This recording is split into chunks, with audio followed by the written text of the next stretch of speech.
You wake to the gentle light of dawn spilling across a city that has been alive for more than 1,000 years. The first thing you notice is the sound. Constantinople doesn't wake with a jolt. It hums awake, as if the city itself is stretching. Somewhere nearby, a rooster has the bad luck of being punctual, and its crowing weaves in with the clip-clop of hooves striking stone.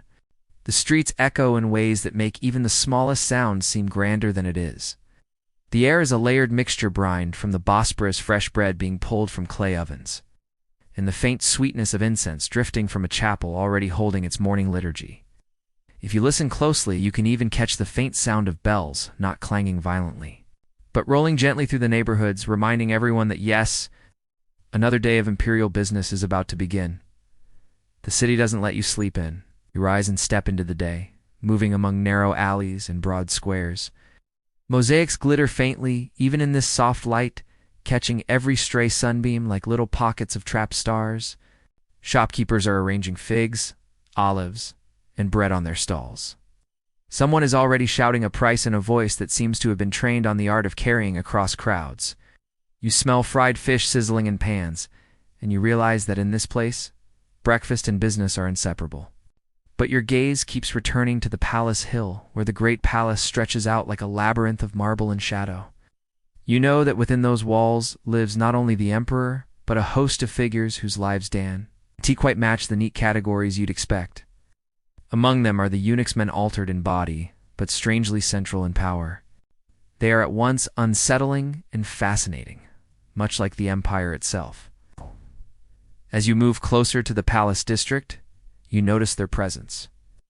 At first glance, they don't stand out robed officials, perhaps slightly softer in appearance, voices carrying in tones a little higher than most. But as your eyes linger, you realize they are everywhere. At doorways, near carriages, in the shadows of gilded halls.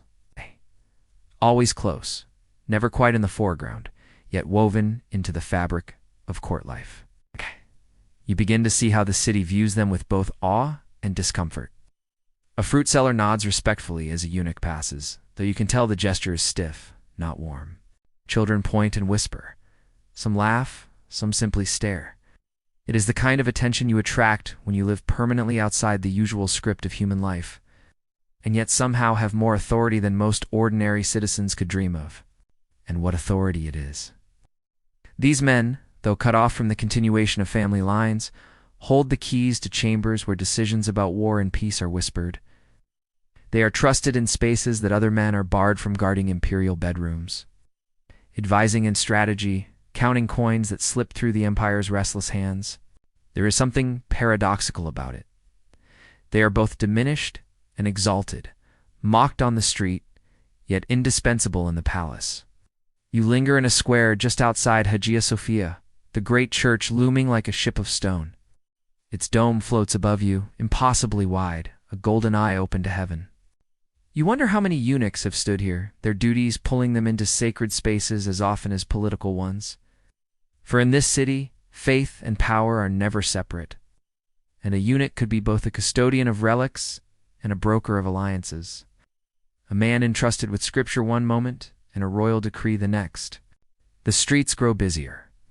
Monks in coarse robes shuffle past merchants in silks. Fishermen haul nets still dripping from the Marmara. And through it all glide the eunuchs, serene, deliberate, carrying messages sealed with imperial wax. You realize that this strange group of men are like the city itself, an awkward hybrid of contradictions, both fragile and enduring, holy and cunning, dependent yet commanding. As you wander back toward the palace gates, the guards shift their spears and let a line of officials pass. Among them, you notice again the smooth faces, the careful steps, the subtle deference paid to them by others. The reality sinks in. You are about to step into their world, one that is disturbing by its very origin, but endlessly fascinating in its outcome. Because once you're inside those palace doors, you all need to understand why the Byzantine Empire relied so heavily on this peculiar group of servant-turned power brokers. And to do that, you need to begin at the uncomfortable foundation of the entire institution. Why eunuchs were considered necessary in the first place. And so, with the sounds of the city softening behind you, and the smell of incense thickening as you approach the palace halls, you prepare to step into the next chapter, where the empire's strange logic of safety, loyalty, and power begins to make its case. You stand before the palace gates, massive bronze doors polished to a dull gleam by centuries of hands pushing them open. You might expect the emperor's court to be filled with generals, nobles, and bishops, all competing for attention. And yes, they are here strutting in their armor or wrapped in flowing robes. But as you watch the flow of attendants, you realize a large share of the emperor's most trusted servants are eunuchs. It feels unsettling at first. Why would an empire obsessed with family lines, with dynastic continuity, with sons and heirs choose to place so much faith in men who cannot pass on their own blood? The answer is a curious mix of practicality and paranoia. Emperors were never entirely safe, even in their own palaces. Brothers, cousins, and sons could all become rivals with alarming speed. A trusted general might suddenly fancy the purple robes for himself. In that context, eunuchs were an insurance policy. They could not start a family dynasty. They could not put their children on the throne. They could not, at least in theory, replace the emperor. This made them both less threatening and more useful. Imagine hiring a bodyguard who, by design, could never run off and form his own rival gang. Or imagine entrusting your deepest secrets to someone who could never pass them down the family tree at holiday dinners. Eunuchs, in this warped logic, were loyalty made flesh, engineered to serve without the possibility of personal ambition spilling into hereditary politics. The disturbing part, of course, is how they arrived at this role. Very few chose it. Some were born with ambiguous bodies and raised into palace service, but far more were made eunuchs deliberately. Families in desperate poverty sold their young sons to imperial agents, knowing the boys would be altered before ever reaching the capital. Others were captives, plucked from wars on the empire's borders, carried back as spoils, and reshaped into future officials. The surgery was as brutal as you imagine, done with primitive tools and a whispered prayer. Those who did often carried lifelong reminders not only in their voices and faces, but in chronic health issues that followed them through adulthood. And yet here comes the contradiction: they were also elevated. In the great palace, eunuchs could rise to posts more powerful than any provincial governor. They became treasurers, generals, chamberlains, even regents. They handled the emperor's correspondence and finances, stood beside him at coronations, and whispered into his ear during councils. Their very vulnerability made them useful, and usefulness became a ladder that could carry them astonishingly high. As you walk deeper into the palace grounds, you see this strange balance everywhere. A eunuch holds the reins of the emperor's horse, as though he were a stable boy, but he wears a robe embroidered with threads. Only officials of high office are allowed. Another kneels beside a bishop, holding a book of psalms, his voice rising in the chant of morning prayer. Yet you know this same man might oversee the imperial treasury by afternoon, weighing coins and sealing accounts that could sway the fate of provinces. The paradox is hard to ignore. Are both despised and depended upon, mocked on the streets, yet trusted with the emperor's own safety. Ordinary citizens whisper jokes about them, laugh at their voices, or recoil from their appearance. But the emperor sees something else entirely. Loyal tools in a world where loyalty is rare. You begin to see why the Byzantine system clung to this practice for centuries. The empire thrived on caution. It was a world of plots, coups, and betrayals.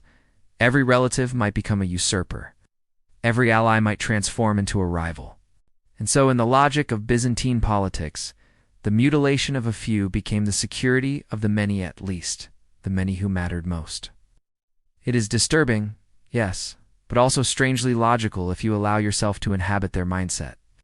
The empire was a vast and creaking machine, and eunuchs were the grease that kept it from seizing up in dynastic chaos. They paid a price no one would willingly volunteer for, but in return, they gained a kind of power most ordinary men could never dream of touching. As you pause in a colonnaded courtyard, the marble cooled beneath your feet, and the air carrying the faint echo of chanting from a distant chapel. You realize the necessity of eunuchs wasn't just about politics.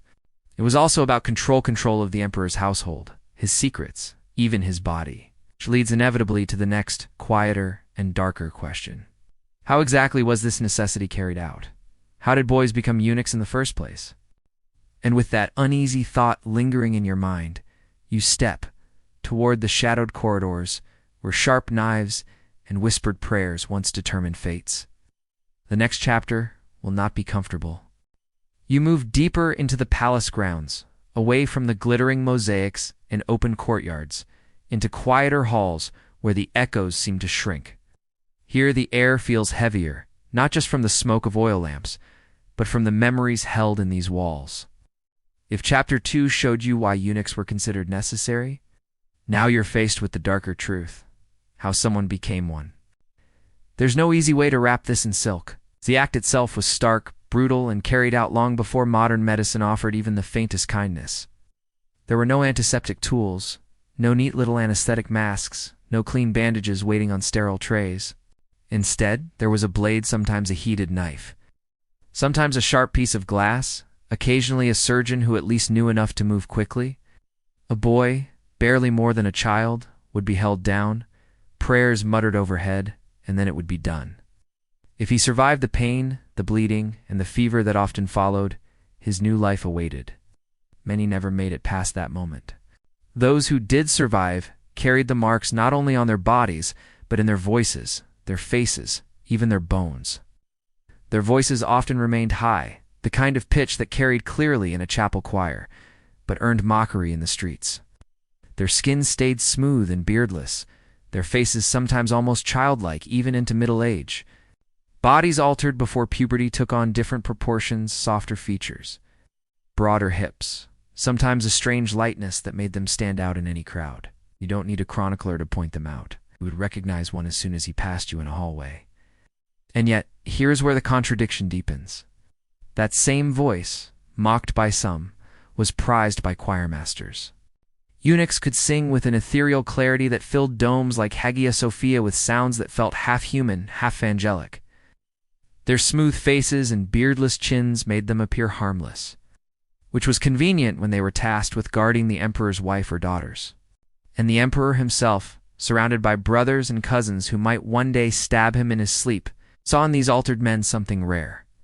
Companions who could not transform into rivals. It's unsettling, standing here in this imagined surgical chamber, thinking of the human cost behind such cold logic. Families who gave up sons out of desperation, captives forced into a life they never chose. Boys whose childhood ended not with growing into manhood, but with a blade's swift intervention. Yet in Byzantium, this was considered a reasonable transaction. Pain and loss on one side, security and loyalty on the other. The empire even had grades of eunuchs, determined by how much of the body was altered. Chroniclers whispered about distinctions with unsettling frankness, as though human beings were being catalogued like wine vintages. Some were partially cut, others fully, and these differences shaped their physical lives in subtle but enduring ways. To us, this kind of categorization feels almost unbearable. To the Byzantines, it was practical bookkeeping. And despite the suffering, there was a kind of strange allure to the path. For some families, the palace offered an opportunity for their sons that no field, no workshop, no village could ever match. A eunuch might rise to wealth and prestige, living among marble walls instead of mud huts, commanding armies or influencing emperors. It was a bargain with fate, mutilation traded for the possibility of greatness. You can almost imagine a desperate father convincing himself that it was a better life, even as the boy's cries echoed down some dim back room. The silence that follows in this imagined chamber is uncomfortable. You can picture the boy recovering, feverish on a straw mat, tended by those who had performed the deed. And when he finally rises, voice altered, body changed, his path forward is already mapped. He will serve in the palace. He will be a eunuch. He has no other choice. And so, from this act-a-cut of a blade, the silence of a prayer, the survival of some, and the death of others, emerged one of the most powerful classes of men in Byzantine society. Their origin was disturbing, but their roles were essential. To understand how they lived after this transformation, you have to leave this dark chamber and walk with them through the polished marble halls where their new lives began. For once the pain subsided and the fever cooled, the palace awaited. And in the palace, daily life for eunuchs was not one of shadows and blood, but of duties, rituals, and routines that seemed ordinary enough until you realized the strange power hidden in them. And so you step out from the silent knife into the corridors of ceremony, where life as a eunuch truly began. You step away from the shadowed memories of knives and whispered prayers into the corridors of the great palace itself. The first thing that strikes you is the sound door, the way sound travels. Marble floors and vaulted ceilings make every footstep echo, even the softest shuffle of sandals. Conversations drift like smoke, half caught before disappearing around a corner. There is a sense that you re-walking through a place designed to remind you that you are very small and the empire is very large. The palace is not one single building, but a sprawling maze. Courtyards open suddenly into arcades, gardens spill into colonnades, and halls stretch out like rivers paved in stone. Some are glittering with mosaics, depicting saints, emperors, and solemn angels staring out with large, eternal eyes. Others are plain and practical, smelling faintly of wax, parchment, and sweat. And moving through it all carrying scrolls, opening doors, adjusting lamps are the eunuchs. You notice how they glide more than walk, their pace unhurried yet precise. They are neither frantic nor idle. Every motion seems rehearsed. Their robes are dyed in muted purples, blues, and cream luxurious, but not ostentatious. Dumbed, you catch the faint jingle of keys at one eunuch's belt, the subtle rustle of parchment carried beneath another's arm. They look less like servants and more like threads, weaving constantly through the imperial fabric, tying together spaces that would otherwise unravel. Their duties vary. One moment you see a eunuch leaning over a desk in a scriptorium, carefully copying imperial orders with steady strokes. His fingers are stained with ink, his face set in concentration. Another passes carrying a tray of polished silver cups, bound for a chamber where the emperor receives ambassadors. Down another corridor you find a eunuch in charge of storerooms, tallying sacks of grain or jars of olive oil with meticulous care. It isn't glamorous, but it is essential. In a world where corruption could bleed an empire dry, trust was more valuable than gold, and eunuchs were the ones trusted with the emperor's supplies. And yet, not all eunuchs lived lives of routine. Some held posts so close to the emperor that they were practically extensions of his body. They dressed him in his ceremonial robes, adjusted his crown before public appearances, or carried his private letters to generals and bishops. Imagine being the one who places a cloak across the emperor's shoulders, knowing that cloak symbolizes the entire weight of Rome's continuation. No matter your altered body, in that moment your hands literally uphold the empire. The palace air is thick with incense, lingers in your nose, mixing with the faint scent of marble cooled overnight and the tang of iron from weapons carried by guards. You realize the eunuchs are not merely tolerated here, they belong here. Their presence is as natural to these halls as the oil lamps and mosaics. To step into the great palace is to step into their world, but belonging comes with risk. The palace is a place of beauty, yes, but also suspicion. Eyes are always watching. A eunuch who mishandles a scroll, who whispers to the wrong noble, who hesitates at the wrong moment, could find himself banished or worse. And so their glide through the corridors is not just grace, it is caution. Each step is measured because the floor beneath them is never steady. You find yourself lingering in a grand hall where sunlight pours through high windows, gilding everything in warm gold. Eunuchs stand quietly along the edges, waiting for signals only they seem to understand. A general in armor strides past, spurs ringing on the floor, but he glances at the eunuchs with something between disdain and unease. They don't answer his look. They don't need to. Their power is quieter, but no less real. You start to see their lives as a constant performance, half service and half survival. They are trusted more than most, but also judged more harshly. Their very bodies mark them as different, and so every action must be impeccable. A dropped cup, a misplaced word, a careless glance, all could be remembered in whispered rumors that traveled faster than horsemen, and yet they endure. Perhaps because the palace needs them as much as they need the palace. Without eunuchs, there would be chaos in the emperor's most private spaces. Without eunuchs, there would be no one to carry secrets across corridors, no one to serve as impartial stewards where family ties might otherwise corrupt. The empire ran on their quiet labor, their steady presence, their whispered efficiency. Leave the hall with a strange impression. Life in the palace for eunuchs was neither pure privilege or pure servitude. It was a constant balancing act, one part duty, one part vigilance, and one part silent influence. There were shadows stitched into the very walls, unseen until you looked closely on, then impossible to ignore. And as you follow them down yet another corridor, you notice one station just outside a heavily guarded door. His face is impassive, his robe immaculate, his posture unyielding. You realize this is no ordinary duty. This eunuch is standing watch at the threshold of the emperor's most intimate chamber. Which brings you naturally to the next chapter, their role as guardians of the imperial bedroom, where loyalty was tested, not in halls of ceremony, but in the private spaces of night. You find yourself standing before a door that is heavier than it looks. Its wood is banded with iron, polished smooth by the touch of countless hands, but it is not the wood or the metal that gives it weight. It is the knowledge of what lies behind it. This is the emperor's private chamber, the most protected threshold in the entire empire. No soldier may cross it without invitation. No noble, no senator, no general, only eunuchs. Imagine being posted here, night after night. The marble corridor grows quiet after dusk. Torches flicker in their iron sconces, throwing shadows that stretch and shrink along the walls. The air smells faintly of smoke, beeswax, and the perfumed oil rubbed into the emperor's robes. You stand in silence, listening to the distant rhythm of the palace. A footfall echoing far down another hall. The faint scrape of sandals, the sigh of a door opening and closing, somewhere unseen. But here, at this threshold, stillness reigns. You are the barrier between the emperor's vulnerability and the outside world.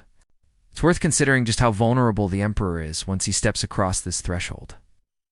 In the grand audience halls, he wears his armor of ceremony robes, heavy with jewels, crowns of gold, entourages of advisors and guards. But in his bedroom, he is simply a man who must eat, wash, sleep. A man who must let the crown slip from his head and the scepter fall silent. To trust someone with that space is to place his very life in their hands, which is why you, the eunuch, stand here. It is not just about guarding the door. It is about managing every detail of privacy. You oversee the chamber servants who bring food or light lamps. You control who is allowed to enter and when. If the empress wishes to see her husband at night, it is you who carries the message. If a physician is summoned in the dark hours, it is you who fetches him and ushers him in. Even the emperor's letters, those scrawled in the fatigue of midnight, might pass first through your hands before reaching their intended reader. And yes, there are risks. Consider the many enemies an emperor might have. Generals who dream of power, senators nursing grudges, relatives who think the throne ought to be theirs. All of them would give much to reach this room. Which means that you, the eunuch at the door, become the final obstacle. You are unarmed, perhaps, or armed only with a small dagger, yet your true weapon is trust. The emperor believes you will not betray him. The empire functions on that belief. Of course, the bedroom is not always a place of solemnity. Sometimes it is a stage for drama. You might find yourself smoothing sheets while whispers of jealousy or conspiracy hum in the background. Perhaps the empress demands to know who else has visited. Perhaps a concubine is quietly dismissed at dawn. Perhaps a chamberlain delivers urgent news of revolt in a distant province. While the emperor still rubs the sleep from his eyes, and through it all, you remain present, silent, invisible. The fixed point in a room where power itself sleeps uneasily. There is an intimacy in this role that no soldier or senator could ever claim. You are the one who brings the warm water for the emperor's bath, who adjusts the pillows, who ensures the lamp does not smoke too much while he reads before bed. Small things, almost domestic, yet saturated with political weight. Imagine if a goblet of wine were left unattended. Imagine if a blanket carried fleas. The smallest oversight could spiral into whispers of negligence or even treachery. Congratulations! Your job as bedroom guardian now includes pest control. At times, it must have felt like being both servant and sentinel, nurse and spy. Never sleep deeply, because the emperor may call at any hour. You train yourself to wake at the faintest sound of his voice, to read his moods in the way he places his crown on the table or tosses his cloak across a chair. You become fluent in silence, in stillness, in the unspoken language of presence. And yet, despite all this responsibility, there is a strange comfort to it. For in guarding the emperor's bedroom, you also gain a shield of your own. No one dares challenge your authority here. not even the most powerful generals. If they wish entry, they must go through you. If they wish influence, they must win your approval. You, who walk softly and bow deeply, are in fact the gatekeeper of empire itself. As the torches gutter low and the palace sinks into its nocturnal hush, you realize the weight of this role is not only physical, but spiritual. To guard the emperor at his most human moments is to witness both the fragility and the grandeur of power. You are a custodian of that fragile balance, night after night, till dawn seeps in through the shutters and the empire demands its emperor again. And when dawn comes, the palace does not slow down. Another set of duties awaits, duties that take you beyond doors and chambers, into the bustling machinery of state. Which brings us, naturally, to the next chapter, the eunuchs as messengers and couriers. Carrying imperial secrets across the empire's veins of marble and dust. If the imperial bedroom was the intimate stage where you guarded the emperor's most private hours, the larger palace is a theater where you learn to pull strings without anyone quite seeing your hands. Here, among frescoed corridors and echoing halls, eunuchs acquire their quiet reputation, the power behind the curtain. At first glance, it may not look like power at all. You aren't marching in armor. You aren't commanding fleets on the Bosporus, aren't dazzling audiences with oratory in the Senate. Instead, you are delivering a folded note, adjusting the timing of an audience, whispering a single word at the right moment into the right ear. It feels like nothing, but it changes everything. Imagine you decide a general must wait outside the audience chamber for an extra hour. By the time he's admitted, the emperor is tired, impatient, already leaning toward another advisor's counsel. The general's chance fades, and history pivots on your choice to delay. The eunuch's authority is rarely loud. It is the authority of presence, of being the one constant in a palace where faces come and go like tides. Senators arrive, petitioners plead, ambassadors bow, but you remain. The emperor learns to rely on your rhythm, your ability to filter the noise, to decide who is admitted and who is turned away, whose letter is read immediately and whose scroll languishes in a basket for days. You are a sieve through which all things must pass, and with each decision, the empire's shape shifts ever so slightly. This is where your advantage lies. No heirs, no dynastic ambitions, no military banners with your name. You're not a rival in the traditional sense. To most courtiers, you are almost invisible, a neutral vessel. That invisibility, paradoxically, grants visibility. You can stand in the back of a hall and hear everything. You can carry messages between emperor and empress without suspicion. You can attend the emperor's meals, handle his documents, accompany him to the chapel. Slowly, the line between servant and advisor blurs. He asks your opinion once, then again, until one day you realize he has not signed a decree without first hearing your quiet comment.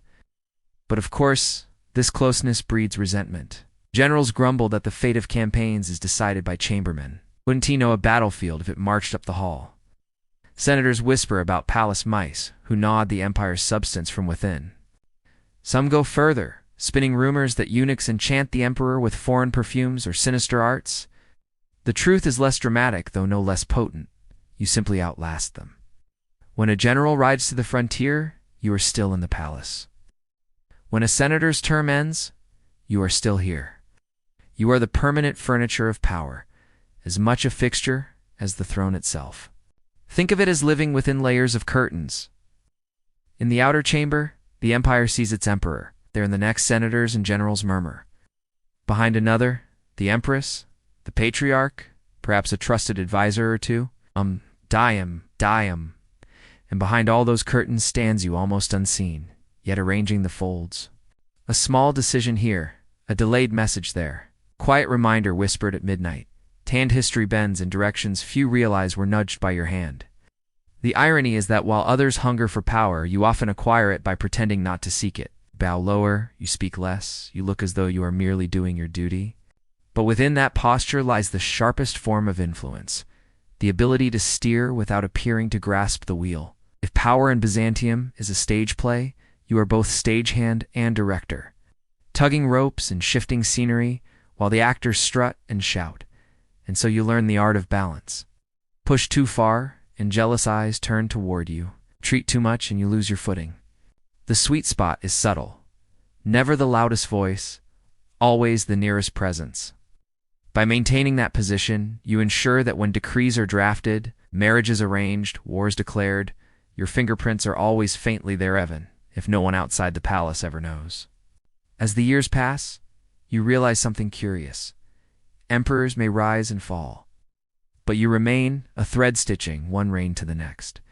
And in that continuity lies your truest power, which is why in the next chapter, we turn to one of your most vital roles, carrying not only secrets, but entire messages of empire. As a trusted messenger and courier across Byzantium's vast humming networks, you may think that the Byzantine palace, with all its solemn marble and gilded mosaics, would be a place of serene order. But the truth is that beneath the shimmering icons and incense-filled chapels, it is more like a chessboard where every piece has legs, grudges, and a taste for drama. And you, as a eunuch, stand right in the middle of it. The rivalries are not fought with swords, at least not at first.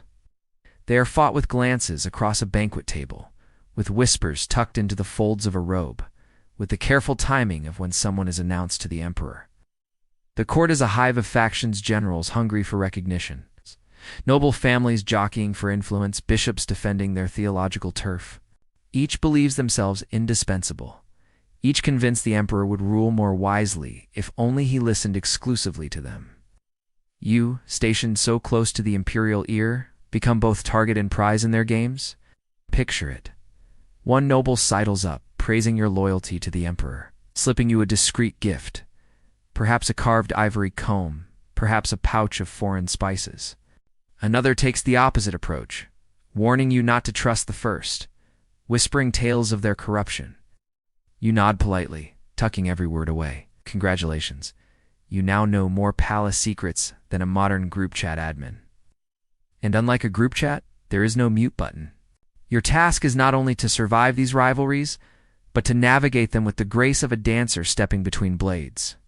Too much support for one faction and you are branded partisan. Too much distance and you risk irrelevance. The clever eunuchs become masters of ambiguity, offering encouragement without promises, sympathy without commitment. Like a mirror, you reflect back whatever a courtier wishes to see, while quietly guiding outcomes in ways that suit the emperor and, not incidentally, secure your own position. Sometimes the rivalries flare into outright hostility. Senators shout in chambers, bishops thunder in councils, generals arrive with entourages that bristle with veiled threats. Yet even then, the true battleground often lies in who gets access to the emperor at the right moment. If you admit one faction first, their words carry more weight. If you hold another outside the door just long enough, they fume, their arguments dulled by impatience. The palace guard may wield spears, but your control of time is sharper than steel. And yes, every so often these rivalries spill into the darker arts, poison in a cup, a forged letter, a bribe disguised as a charitable donation. You are expected to notice, to deflect, to quietly make problems vanish before they reach imperial notice. It is a strange role, part referee, part accomplice, part invisible wall between ambition and authority. You never boast of it, but deep down you know the empire's fragile balance often rests on your ability to keep these rivalries from consuming the throne itself. Still, there's a peculiar kind of entertainment in watching the endless dance of ambition. After all, it never ends. Today's rivalries may topple one noble family, tomorrow's may elevate a bishop, and the next week some distant cousin of the emperor may arrive with a sudden claim to influence. Through it all, you remain gliding quietly between factions, never quite belonging to any of them, yet essential to all.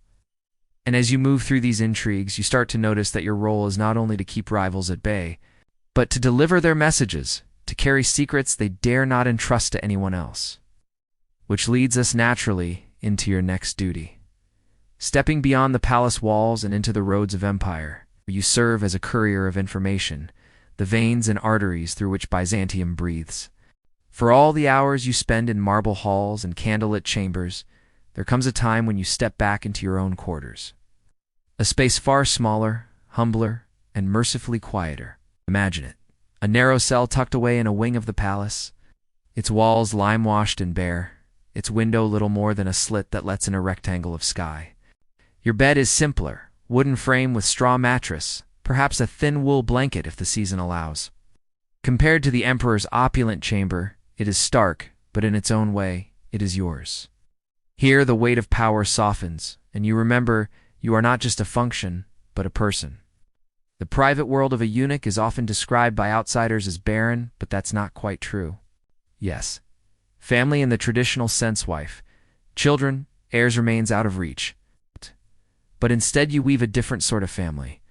Friendships with fellow eunuchs become bonds of survival, stitched together by shared circumstance. You swap stories over bread dipped in olive oil, joke quietly about the absurdities of noble fashions, share complaints about the endless ringing of church bells.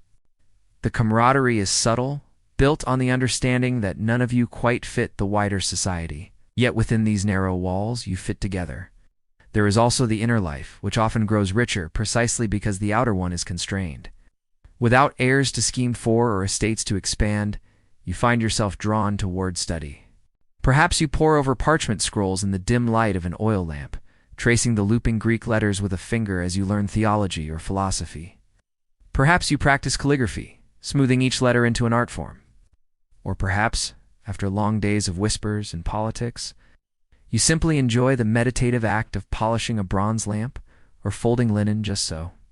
Small rituals, but rituals that restore a sense of balance when the palace threatens to swallow you whole.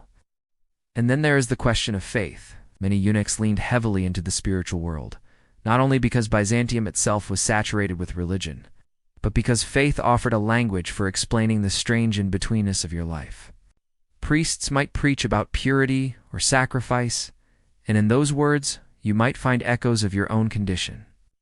Some eunuchs even left the palace to become monks, retreating into cloisters where ambition no longer pressed against every doorway. In those cloisters, their voices joined the solemn chant of psalms, and for once, they were not gatekeepers of another man's power, but participants in a shared devotion. Still, solitude lingers. There are nights when the palace is hushed, the torches guttering low, and you return to your quarters with only the sound of your own footsteps. You lie on your straw mattress, listening to the wind hiss against the shutters, and wonder what might have been had life taken a different course. There is no wife to lean against, no child's laughter echoing down the hall, no legacy inscribed in bloodline. Instead, your legacy is service intangible, quiet, yet etched into the daily rhythm of empire itself. And though that might seem thin comfort to some, you know it is real. The emperor may never tuck your name into a lineage, but he cannot erase the mark of your presence in his reign. This private world, both sparse and quietly full, gives you resilience. Without it, the rivalries and intrigues of the court would eat you alive. But with it, you find a measure of peace, a small pocket of stillness to steady yourself, before returning to the swirl of power. And tomorrow, as always, duty will call. The empire will need messages carried, secrets guarded, decisions nudged. Which brings us to the next part of your journey, the life of a messenger, when the palace walls give way to the open roads of Byzantium, and the eunuch steps out into the wider empire. The Byzantine world is steeped in incense and icons, hymns that echo off domes, and the constant hum of theology debated as eagerly as today's sports scores. In this setting, your very body becomes a symbol, an awkward, complicated one, but a symbol nonetheless. As a eunuch, you are both admired and mistrusted, praised for your perceived purity while quietly eyed with suspicion. It's a strange balancing act, half sacred vessel, half political oddity. Imagine walking into one of the great churches of Constantinople. The smell of beeswax candles blends with the Thames of burning frankincense, creating a haze that clings to your clothes. Monks chant in sonorous waves, their voices filling every corner of the vaulted space. You stand among them, your presence noticed. Some see you as uniquely suited to holiness, free from the distractions of lust or family ambition. Others regard you as unnatural, your body a puzzle piece that doesn't fit cleanly into the divine order. Either way, your existence sparks commentary, whispered or proclaimed from pulpits. The church often held you up as an example of chastity and embodied reminder of self-denial. Priests and monks spoke of renouncing fleshly temptation, and in you, they saw that renunciation made flesh. You did not choose your path entirely, but your condition made you, in their eyes, something like a living sermon. And perhaps you leaned into it, wearing humility like armor, bowing lower in processions, spending long hours in prayer when politics allowed. There is comfort in believing your life, however constrained, had a spiritual meaning beyond courtly service. Yet the same faith that sanctified you could also confine you. Some theologians fretted over your liminal status, neither fully man in their rigid categories, nor woman, nor monk, nor layman. It is not unlike being permanently assigned to the margins of a manuscript, a decorative figure admired from afar, but never fully integrated into the main text. You belonged everywhere and nowhere at once. Useful symbol, yes, but a troubling reminder that human lives rarely fit neatly into tidy boxes. Still, faith offered solace. In the stillness of a chapel, where light streamed in through colored glass and painted saints gazed down with eternal patience, you could almost forget the intrigue of the palace. You could let your breathing slow, fingers tracing the cool grain of wood on a prayer bench, repeating words that had been spoken for centuries before you and would be spoken centuries after. The empire, with all its rivalries and noise, shrank for a moment into the quiet hum of a psalm. Chastity, then, was not merely absence. It shaped how you were perceived, how you worked, how you thought of yourself. It was a cloak you wore in both suspicion and honor. And though it closed certain doors, it opened others. Roles in monasteries, positions as trusted advisors to bishops, chances to serve as mediators when others were to compromise by family ties or earthly desires. Of course, in practice, things were not always so saintly. Not every eunuch was pure in thought, nor did the church always approve of their worldly entanglements. Some still collected wealth, others meddled in politics, still others indulged in pleasures discreetly. The ideal and the reality were often at odds. But that is the nature of faith in any age-lofty sermons brushing up against messy lives.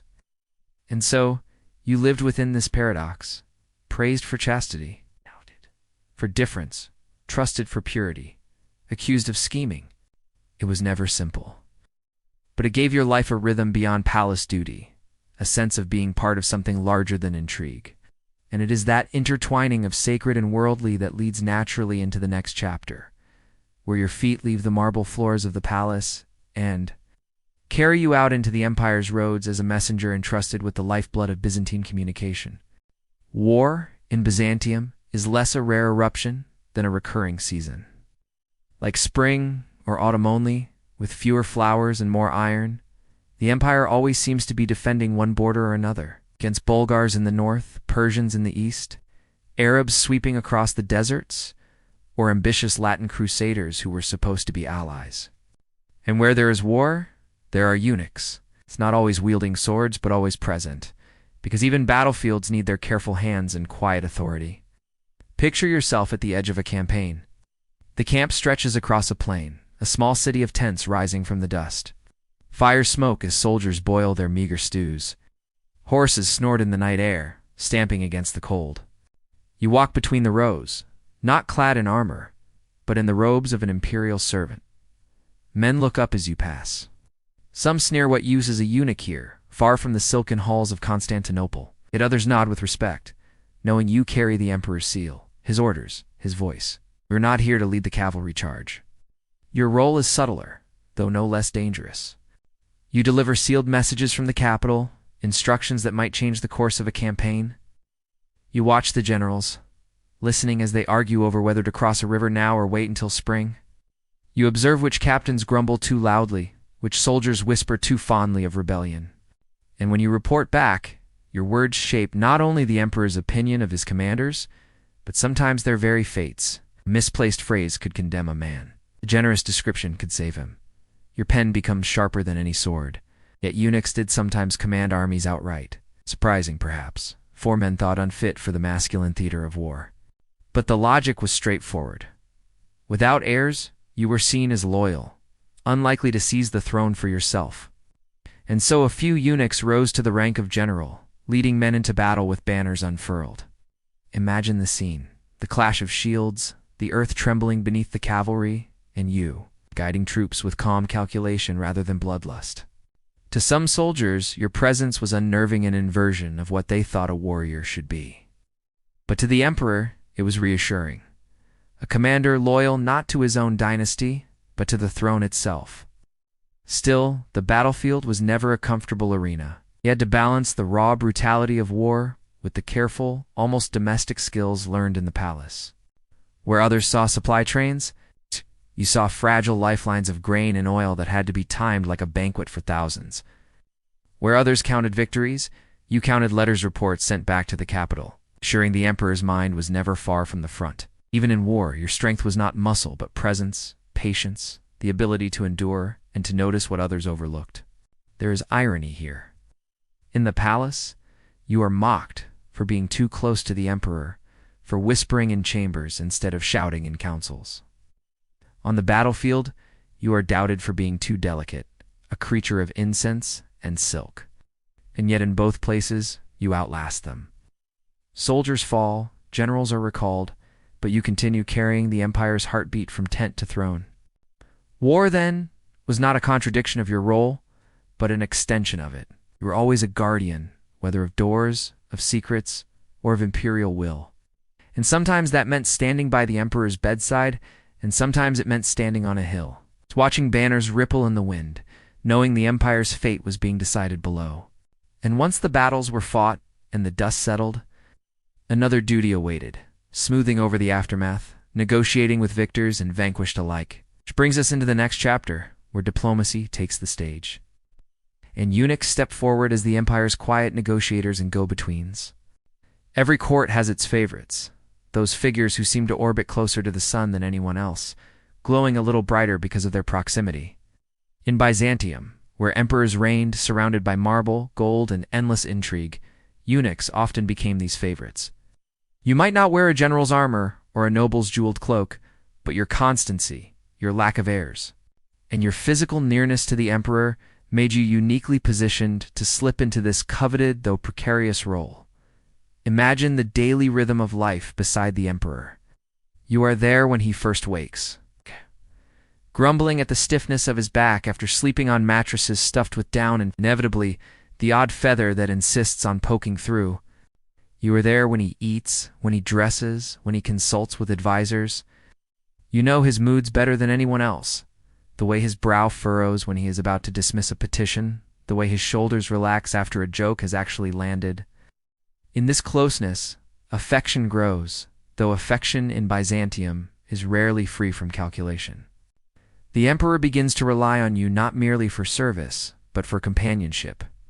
This favor is intoxicating. When you speak, the emperor listens.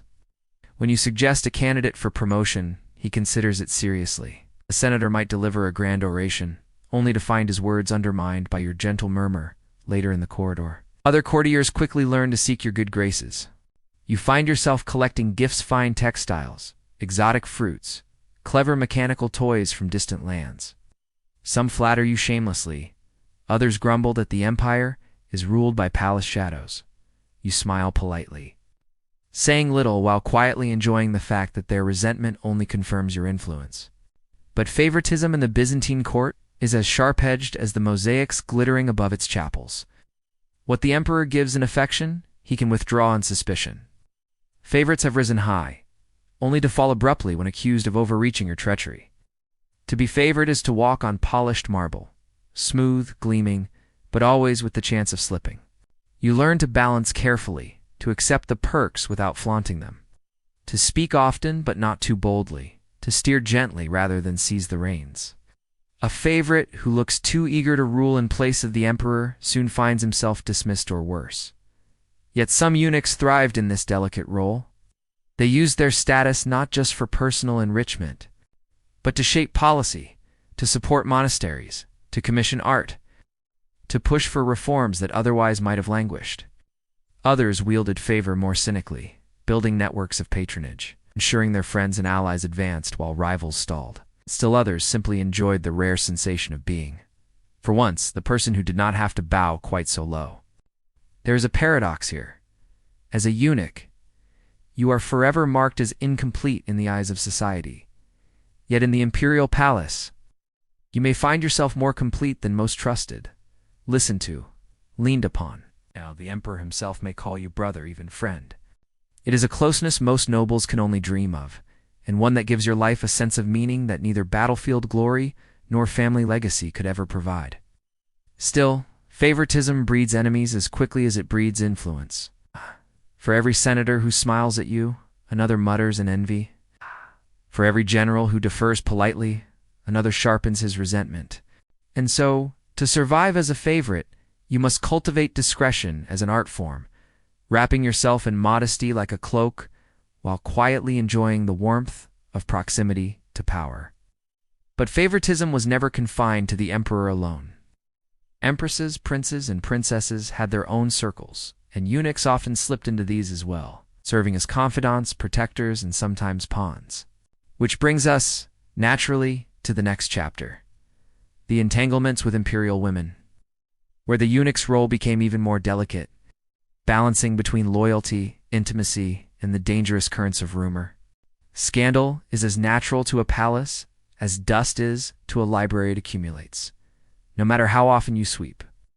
In Byzantium, where gold dripped from ceilings and whispers floated through every corridor, eunuchs often found themselves at the center of such scandals, whether guilty or not. Suspicion, after all, was part of the job description.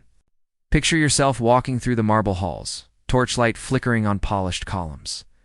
Behind you, footsteps echo, but are they a friend or someone following? In the palace, every look carries meaning. Every pause in conversation suggests a secret being kept. And you, a eunuch close to the emperor or empress, are constantly suspected of knowing too much, or perhaps doing too much. One of the most common suspicions was intimacy with the women of the court.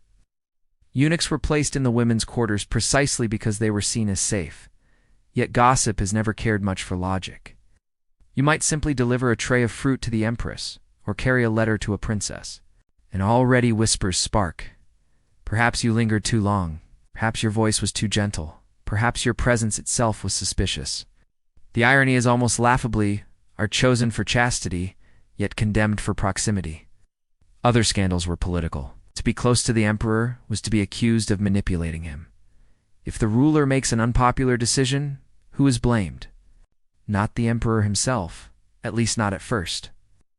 No, it must be the whispering eunuch behind the curtain, the pale figure who drifts silently through the corridors. You become the perfect scapegoat, visible enough to accuse, powerless enough to punish. The more discreet you try to be, the more others imagine you are plotting. Congratulations, you have mastered the art of being mistrusted by everyone equally. And then there were scandals of wealth. Serving in the palace gave eunuchs access to imperial treasures, contracts, and appointments. Some, inevitably, took advantage, skimming coins here, brokering favors there. Soon enough, stories spread of eunuchs, amassing fortunes, building estates, dining more lavishly than generals. Were these stories true? Sometimes. But often they were simply convenient rumors, tools for rivals who needed to discredit you. Because in Byzantium, the accusation alone could stick, even if proof never surfaced. What made scandal especially dangerous was its slipperiness. Once suspicion clung to you, it was almost impossible to shake off. You might swear innocence, you might point to your loyalty, you might even weep before the emperor. Still, a seed of doubt remained, and in the soil of imperial politics, seeds tended to grow into something thorny. Eunuchs learned to live with this constant suspicion, treating it like background noise, the low hum of paranoia that never quite fades. But suspicion, oddly enough, also brought power. If everyone believes you have secrets, then in a way you do.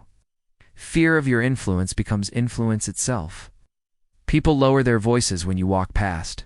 Generals hesitate before crossing you. Courtiers send small gifts, just in case you are indeed as powerful as rumor claims. You learn to turn suspicion into a kind of invisible armor, dangerous, but useful. And yet scandals always carried the threat of collapse. One wrong accusation, one rumor that catches the emperor's ear at the wrong moment, and you could find yourself stripped of robes, wealth, and dignity. Some eunuchs ended their lives in exile, or worse, in a monastery, their voices forever silenced by walls of stone. So the palace was both stage and trap, dazzling and perilous.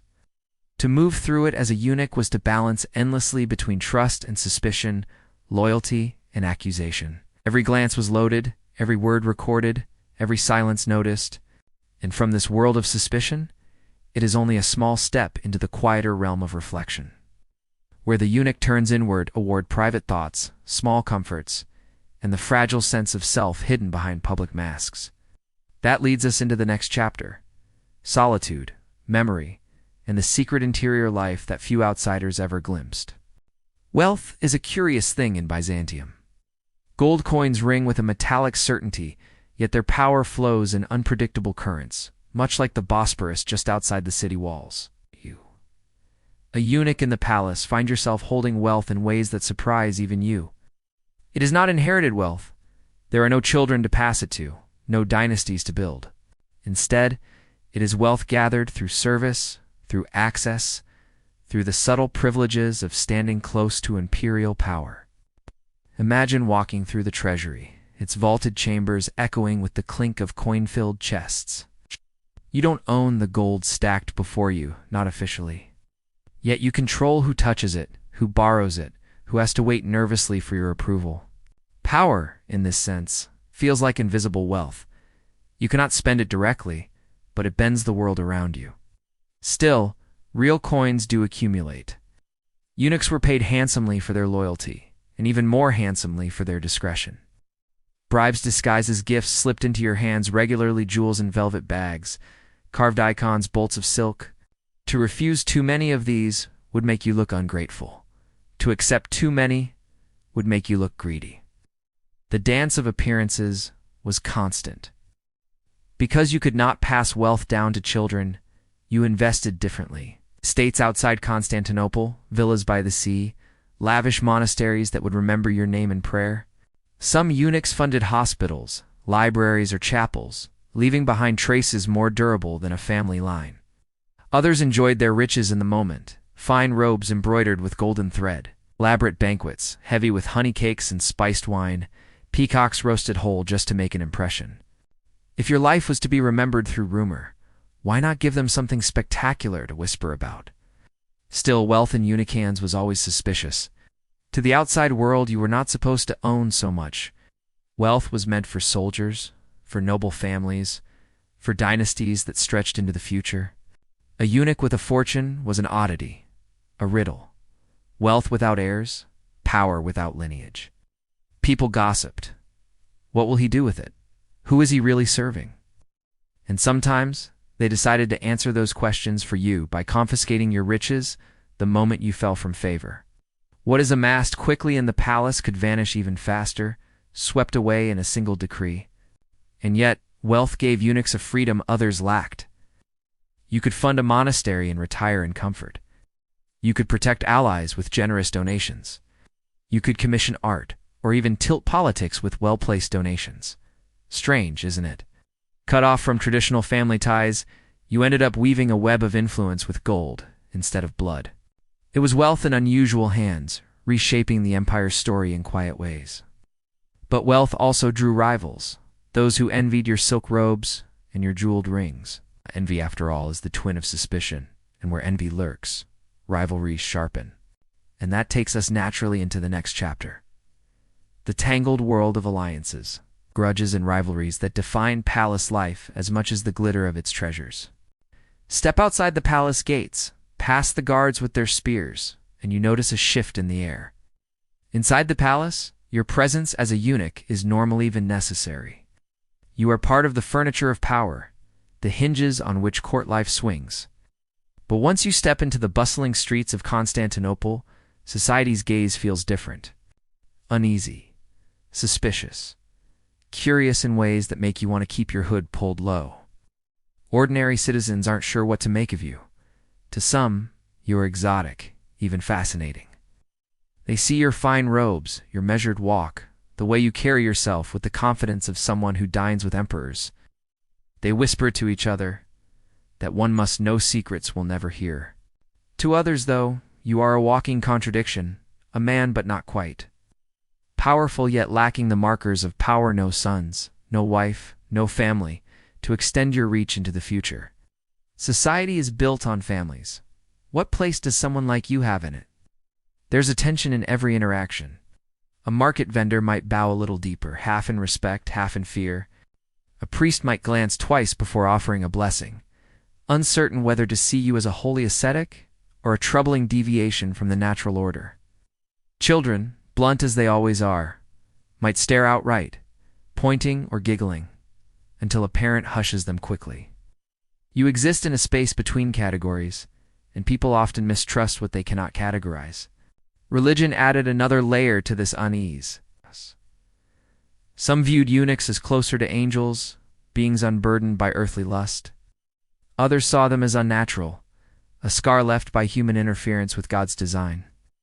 Both views placed you outside the comfort of normal life, either lifted too high or cast too low. Neither left much room for simple humanity. You were not allowed to just be a person buying figs in the marketplace.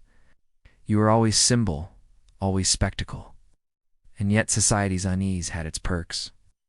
That same distance gave you an air of mystery, a shield of sorts. No one expected you to follow the same rules as other men. You could slip between spaces, overhear gossip, move through households without raising the same alarms a soldier or nobleman would. It was both isolating and empowering, a constant reminder that being set apart could be both prison and privilege. Still, when you lay down at night, you might feel the weight of that glance, the unease that says you are essential, but not entirely welcome, indispensable, yet never fully trusted. It shapes your sense of self, carving out a life in which belonging is always conditional. From that tension between acceptance and suspicion, we turn now to the stage itself. The rituals, spectacles, ceremonies, where eunuchs often stood in plain view. Mediating between emperor and people, embodying both trust and unease in equal measure. Stories have a way of clinging to you, whether you want them to or not. Scratched onto parchment by scribes with sore fingers, and eunuch strange, powerful, unsettling, figures made irresistible subjects. Some tales painted you as villains. A disastrous war? You become the convenient shadow lurking behind every misstep. Some authors, especially those with monastic leanings, saw you as living symbols of chastity. Hymns and hagiographies sometimes slipped eunuchs into the same company as angels' wingless ones, perhaps but still unworldly in their separation from ordinary life. You might read such a text yourself and feel a flicker of irony. Here you are, feet aching from palace errands, being praised as if you glowed in the dark. And then there were the folk tales, circulating in the markets and alleyways. Eunuchs became comic characters, sly tricksters who outwitted pompous generals, or pitiable figures mocked for their altered bodies. These stories rarely cared for truth. They were entertainment, shaped more by audience laughter or outrage than by accuracy. But they reveal how deeply you occupied the public imagination. You weren't just a palace official, you were a narrative device. Even Byzantine literature could not resist weaving eunuchs into its romances and histories.